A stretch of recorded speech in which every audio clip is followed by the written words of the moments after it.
serikali kupitia waziri wa nishati, lakini na msemaji wa serikali wametoa taarifa ya tukio kubwa la kihistoria la uzinduzi wa bwawa la kuzalisha umeme wa maji la Rufiji Nyerere Hydropower Project tarehe 22 mwezi wa 8 itakaofanyika pale Rufiji Bwawani.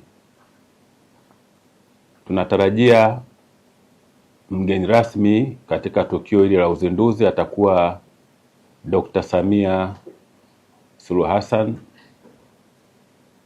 Mheshimiwa Rais wa Jamhuri ya Muungano wa Tanzania, lakini tutakuwa tuna wageni wengi kutoka mikoa mbalimbali watakaokuja katika mkoa wetu, lakini tuna wageni pia watakaotoka nje ya nchi yetu ambao watakuja kushiriki katika tukio hili la kihistoria. Tunafahamu uzinduzi huu wa bwawa hili unatimiza ndoto ya Watanzania, unatimiza ndoto ya baba wa taifa hayati Julius Nyerere.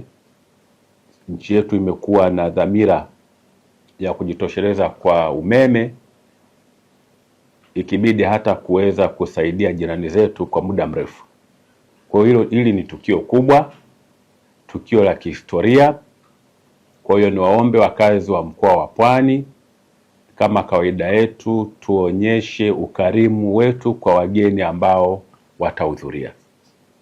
Na kwa wageni ambao watahudhuria katika tukio hili, kwa sababu linafanyika Bwawani, si eneo kubwa sana, wale ambao watapata nafasi ya kuhudhuria, niwahakikishie wale wote watakaokuja, mkoa wa Pwani ni salama, tumejipanga vizuri, hakutakuwa na changamoto yoyote, lakini tunaamini bwawa hili pia shughuli za uzinduzi zitakuwa za mafanikio makubwa.